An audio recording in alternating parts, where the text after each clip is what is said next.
samy tomony isan'ireo marary voalaza fa mitondra antsimikaretina koronavirus eto Antananarivo sy ny manodidina.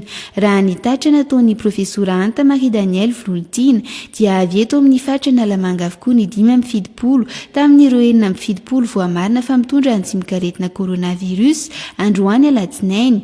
Efa mahery ny antsasaman'ilan'ireo natao fitiliana raha ataony kady satria raha ny tatra nataon'ny mpitondra teny ny fohy be mpibaikona niady amin'ny Covid-19 dia tamina fitiliana 770 no nazahoana io valiny io. Tafakatra ho 470 izany ny fitambaran'ireo voamarina fa mitondra antsimikaretina koronavirus eto Madagasikara hatramin'ny nidirany ity valanaretina ity teto an-toerana ka ny 210 amin'izy ireo no eo andalam-pitsaboana. Ny 70 amin'izy ireo dia voasikajo marary mafy, misy hatrany anefa ireo sitrana. 7 izy ireo androany alatsinainy ka nahatonga ho 407 ireo efa afaka noty soamantsara ny an-tokantranony.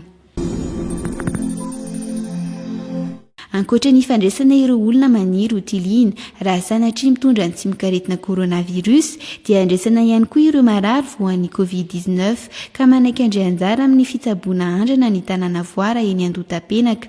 Mbola no hamafisy ny Dr Manitra Rakoto Arivony taleny fampiroboroboana ny fahasalamana ao amin'ny Ministeran'ny Fahasalamam-bahoaka io vaovao io nandritra ny fandalovany tao amin'ny Anao Manjery-Panjakana ny talata atoandro teo. Voalaza ny profesora David Ramanitra Asimbola fa amin'ity herinandro ity dia hanomboka io fitsaboana andrana io aorian'ny fitokanana ny toerana andraisana ireo marary. Ny filohan'ny Repoblika no hitokana ity toerana izay narafitra ho toy ny hopitaly ity. Araka ny vaovao efa nampitaina teto amin'ny 24/24.mg dia Artesiunade 4 fanafody azo avy amin'ny Artemisia ary tsaboana tazomahery no anaovana io fitsaboana andrana ny Covid-19 io.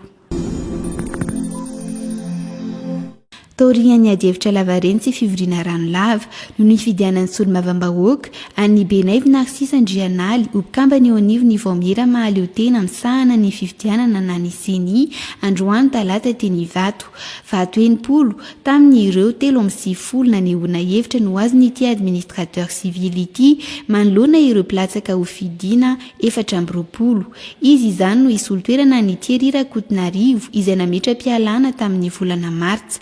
Fatale General teo anivon'ny Ministeran'ny Tany ity mpikambana vaovao eo anivon'ny seni ity ary efa lehibe ny faritra Sava ihany koa.